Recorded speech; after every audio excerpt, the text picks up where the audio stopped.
Baik, pemirsa TH2 TV di rumah, sebelum saya wawancara Abah Suud, jangan lupa untuk like, komen, dan subscribe channel TH2 TV ini.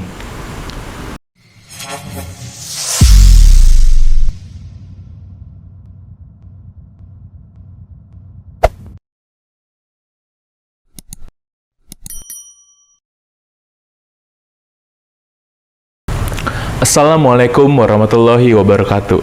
Salam sejahtera untuk kita semua dan salam supranatural. Saat ini saya sedang bersama dengan Abah Suud dari tim Hati-Hati. Assalamualaikum Abah. Assalamualaikum warahmatullahi wabarakatuh. Baik, pemirsa TH2 TV, 2020 hingga saat ini merupakan hal yang berat bagi kita semua. Dengan ada dampaknya COVID-19, banyaknya perusahaan yang pailit, pemutusan hubungan kerja yang tinggi, sehingga orang ini kesulitan dalam hal finansial. Iya. Angsuran nggak kebayar gitu. Namun ada hal yang menarik di sini. Di sini saya punya sebuah majalah misteri dengan judul Jalan Pintas Cepat Kaya, edisi 5 tahun 2001. Nah, ini salah satu narasumbernya adalah Abah Suud sendiri. Abah Suud, bagaimana tanggapannya tentang majalah ini? Iya. Jadi pada tahun 2001 ada testimoni dari seorang kawan saya yang kebetulan saya bimbing melalui suatu pola-pola zikir dalam mengatasi masalah sebagaimana yang tadi disebutkan oleh kamu tadi. Baik. Gitu ya. Oke, di sini juga sempat disinggung ya, Abah ya, perihal tentang peminjaman terhadap Bang Goib, gitu. Ya.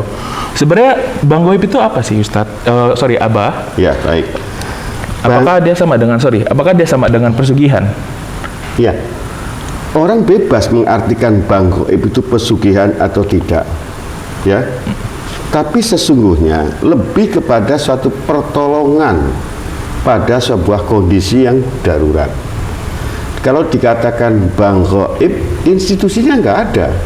Jangan dibayangkan sebagaimana bank yang institusinya ada, lalu kemudian diolah secara manajemen gaib, ya nggak juga. Jadi bank gaib ini hanya sebuah istilah pertolongan pada satu kasus ketika seseorang kesulitan dalam sisi finance. Bisa dari dililit utang, gitu ya, bisa karena pemutusan hubungan kerja dan lain-lain. Artinya seperti Anda katakan tadi, saat ini sedang terjadi seperti itu, gitu loh. Dan itu ada, gitu lah, itu. Ada.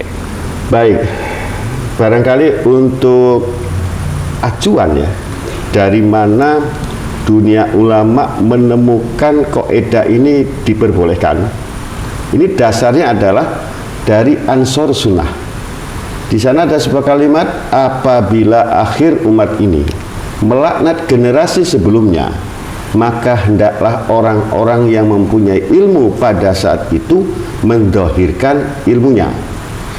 Karena sesungguhnya orang-orang yang menyembunyikan ilmu pada waktu yang diperlukan itu seumpama orang yang menyembunyikan apa yang telah diwahyukan Allah kepada Nabi Muhammad SAW. Demikian kalimat keterangan Ansor Sunnah ini dari Ibnu As-Sakir yang diperoleh dari Imam Al-Khatib, dari Imam Al-Hafidh, dan dari Imam Al-Mizi. Itu kedudukan kaedahnya, bolehnya seorang ulama menyampaikan persoalan-persoalan jalan pintas tadi, gitu. Baik, di majalah ini, Abah, kan diceritakan bahwasanya ada orang yang melakukan, gitu. Bahkan juga ada perantaranya. Jadi di sini ada dua nih. Ada satu yang melalui perantara, misalnya saya nggak bisa apa-apa, gitu. Saya datang ke Abah mohon dong dibantu, saya lagi perlu finansial. Adapun juga misalnya saya melakukan dengan sendiri, gitu. Itu cara melakukannya bagaimana, Abah?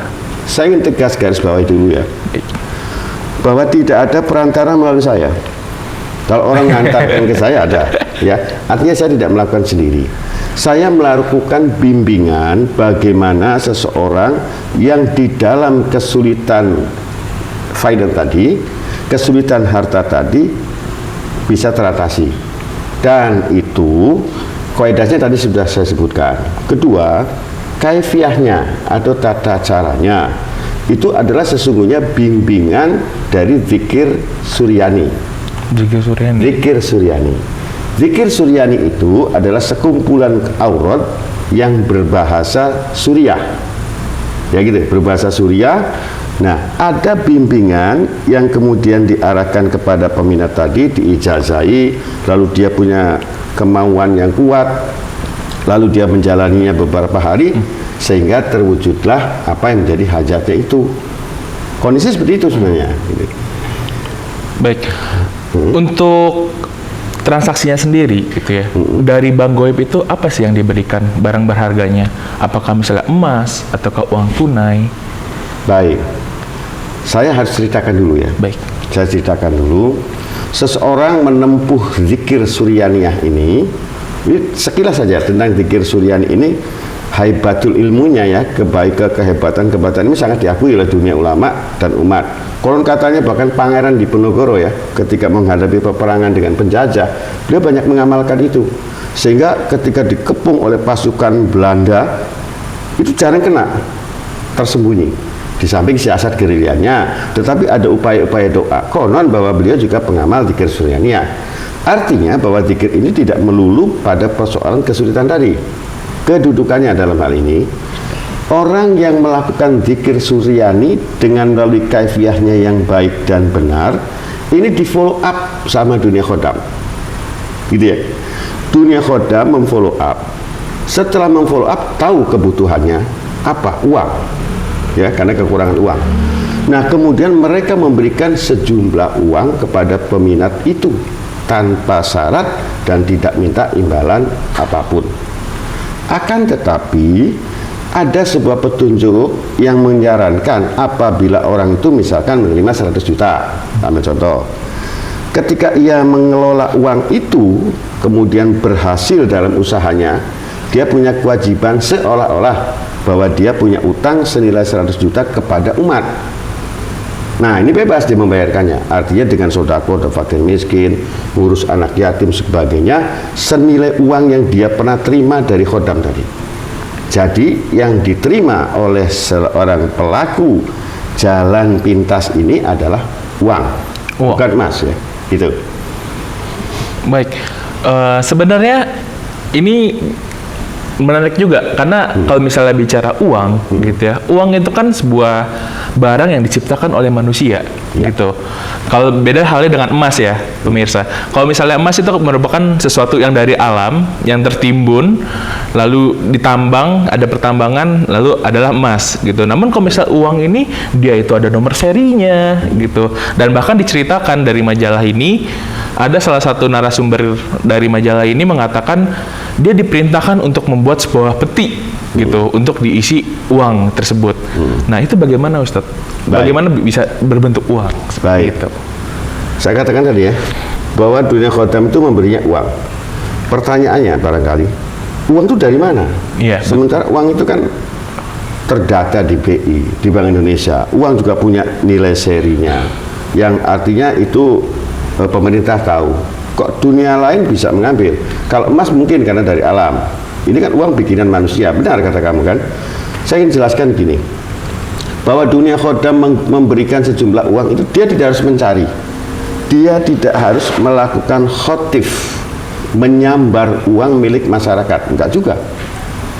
Dengan pertolongan Allah, ya, kalau itu adalah jin muslim, maka dia diberikan kesempatan sejumlah uang itu dengan tiba-tiba saja. Allah kun fayakun loh ya. Satu. Jika kemudian dia memaksakan dirinya, jin itu sangat mahir dengan hijab. Dengan sihir. Jadi bahwa sejumlah uang yang dia berikan lalu dimasukkan ke dalam peti oleh si peminatnya itu melalui proses sihir. Kalau sihir bebas saja. Berapa uang yang dia butuhkan jumlahnya, uang pecahan apapun itu tiba-tiba ada dengan begitu saja. Bukan misalkan sebuah proses kertas koran yang ditumpuk disihir jadi uang, atau misalkan dari daun nangka atau dari daun, itu nggak harus begitu. Kosong peti itu pada satu waktu yang dunia lain itu ikut berdoa, gitu ya. Mereka ikut mendoakan, ini ada seorang hamba Allah yang butuh ditolong. Dia kemudian berdoa, ditolong Allah, mungkin. Kemungkinan kedua, dia menggunakan kekuatan sihirnya. Karena jin pintar, jin sakti. Kalau jin tidak sakti, kalau jin tidak pintar, berarti mustahil. Gitu lah. Itu kedudukannya. Baik, berarti secara nggak langsung tadi kalau untuk imbalannya itu nggak ada ya? Nggak ada. Imbalannya nggak ada. Nggak ada. Berarti kita minta gitu ya, melakukan sebuah transaksi itu free, nanti dibayarkan oleh umatnya, kepada umat. Kepada umat. Baik, tapi kalau untuk saat ini masih ada nggak sih Ustadz, Abah yang melakukan transaksi seperti itu? Relatif.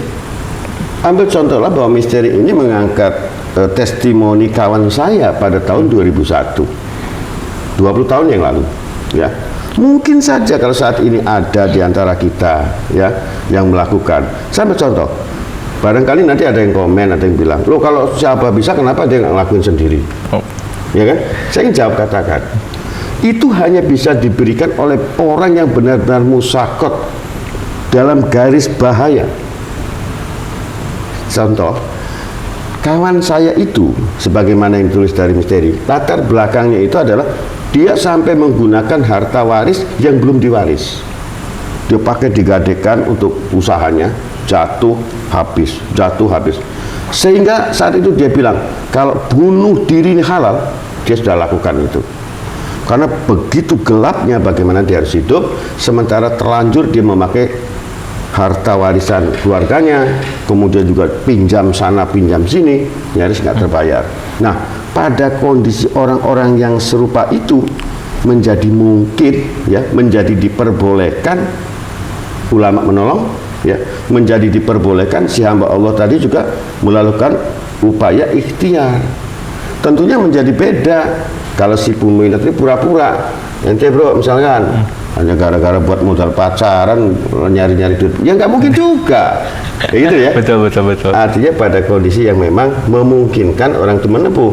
Jadi bukan persoalan nanti atau kemarin atau masa lalu, saat ini pun mungkin saja terjadi. Gitu. Nah, untuk bilang min dzalik, mudah-mudahan tidak ada yang semusakot itu, kan gitu persoalannya. Gitu ya. Ya, berarti sangat berbeda ya dengan pesugihan ya, karena kan isu dari cerita masyarakat bahwa pesugihan itu kadang ada yang minta tumbal anaknya. Berarti sangat berbeda ya, Abah ya. Ya.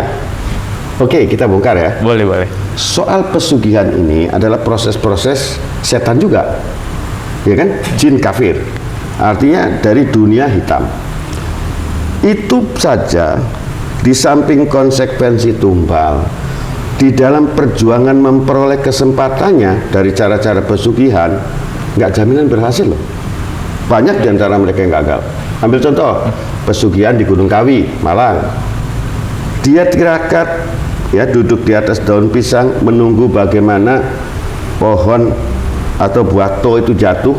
Ketika sudah 3 hari dia tempuh lalu buah itu tidak jatuh, maka gagal. Contoh, ada lagi yang sudah menempuh sampai seminggu dan sebagainya, dia konsekuen, oke siap saya tumbal anakku sendiri atau orang tuaku sendiri atau kawanku, tapi kemudian dia gagal banyak. Nah, konsekuensinya jelas berat. Berbicara akidah jelas musyrik, jelas murtad, haram perbuatannya, baik yang memberi maupun yang diberi ilmu itu, dan belum tentu berhasil. Demikian pun pada arah permohonan pada Allah melalui cara-cara sebagaimana yang kita bicarakan ini punya konsekuensi yang sama. Bisa berhasil, bisa juga gagal, tidak pasti. Gitu ya? Baik. Nah, jadi kalau ada yang lebih baik dan itu aman secara akidah, tidak punya bahaya pada dirinya, ngapain sih harus ke kiri? Kayak gitu ya? Betul. Gitu. Dalam guyonan saya, daripada jadi babi ngepet kan mendingan pikir ngepet, kan gitu lah. Oh, maaf kan itu. Oke, lanjut. Oke. Baik, Abah. Kalau untuk melakukan transaksi seperti ini, gitu ya, biasanya orang tuh melakukannya di mana, Abah? Oke, di mana tadi? Yeah. Saya katakan tadi, jangan diangan-angankan bahwa bank gaib itu sebuah institusi bank. Kalau institusi berarti ada tempat, ada manajemen dan sebagainya, ada pelayanan. Tidak. Artinya orang itu melakukannya boleh di rumahnya sendiri, yang dia nyaman untuk mengerjakan amaliyahnya, sehingga transaksi itu bisa terjadi di ruang kamarnya sendiri, gitu. Hanya saja dari pengalaman kawan-kawan yang pernah saya bantu dalam persoalan serupa itu, diawali dengan petunjuk mimpi. Siapkan kamu peti. Ada yang pernah siapkan kamu kardus sajalah. Nah, kawan itu saya bilang kalau ada pun petunjuk seperti itu, ikutin aja. Nah, begitu itu diikuti, beberapa malam kemudian di dalam peti itu sudah berisi uang. Dan takjubnya, nilai uang yang ada itu sesuai dengan kebutuhan apa yang menjadi hajat dia. Itu luar biasa. Jadi transaksinya di situ. Insya Allah ya. Nggak harus pergi kemana-kemana. Itu bukan institusi kok. Itu ya. Oke, lanjut. Baik. Ada dampaknya nggak, Abah? Misalnya seperti ini, kalau misalnya kita melakukan pesugihan gitu ya, dampaknya kita harus menumbalkan gitu. Namun untuk transaksi bank goib seperti ini, apakah ada dampak tersendiri di kemudian harinya? Seperti itu. Ada atau tidak dampak sangat tergantung dari kelakuan akhlak orang itu sendiri. Kalau dia sudah menerima nikmat, lalu kemudian dia menggunakan apa yang dia terima untuk foya-foya, lupa diri dari misi niat yang awal. Ingat, la in syakartum lazidannakum wa la in kafartum inna adzabi lasyadid. Kalau dia lupa mensyukuri, kemudian dia gunakan semau-maunya, akan terjadi laknat. Wallahu a'lam, laknat itu apa? Bisa jadi uangnya akan segera habis, bahkan dia akan terhina-dinakan. Tetapi hamba-hamba yang mensyukuri atas nikmat yang ia terima, ia kemudian kelola untuk jalan nafkah yang benar, kemudian ia membantu kebutuhan-kebutuhan umat, insya Allah itu nikmat, tidak ada dampak negatif. Gitu, bro. Baik, pertanyaan terakhir Abah untuk pemirsa yang ada di rumah, karena kita saat ini sedang membahas jalan pintas cepat kaya gitu. Dari pembicaraan kita tadi gitu ya, apa saran dari Abah untuk pemirsa di rumah? Baik, pertama, andai kata pada sebuah kondisi terburuk, di mana kita harus milih karena sudah benar-benar sangat amat kepepet, ngapain sih mesti ambil jalan kiri kalau yang kanan itu ada? Ngapain ngambil yang buruk-buruk kalau yang lebih baik dan aman itu ada? Kan gitu. Itu jika orang itu sudah kepepet. Tapi jika belum kepepet, jangan buru-buru. Hidup itu serba jimat, serba amalia. Tak ambil contoh, seorang pedagang, buru-buru yang dia uber itu bagaimana mindsetnya itu mencari pengelarisan misalkan. Dia nyari jimat, sementara urusan dagangannya dia nggak perhatikan. Dia tidak kompetitif dengan dagangan lain. Pedagang makanan, mejanya nggak bersih, harganya semau-maunya, pelayanannya buruk. Hal itulah sesungguhnya yang harus dibenahi dulu, baru bicara soal doa oleh orang itu berikhtiar. Gitu ya. Jadi barangkali sebagai, ya ini sharing diantara kita Sobat Ya Dua ya, bahwa dalam melaksanakan hal-hal seperti itu mbok bijaklah pada kondisi diri kita. Itu kan sebuah pengecualian yang orang itu sangat amat kepepet. Kalau nggak kepepet, ya nggak harus gitu-gitu amat. Gitu ya, barangkali. Itu pesan saya. Baik, sekiranya cukup ya Abah ya untuk pembahasan kali ini. Pemirsa TH2 TV di rumah, baru saja kita telah membahas bagaimana jalan pintas menjadi kaya gitu. Di sini disimpulkan bahwasanya kalau ada sesuatu jalan yang lebih baik, maka tempuhlah jalan yang lebih baik. Sekiranya itu saja untuk episode kali ini. Salam supranatural, salam sejahtera. Wassalamualaikum warahmatullahi wabarakatuh. Hati-hati.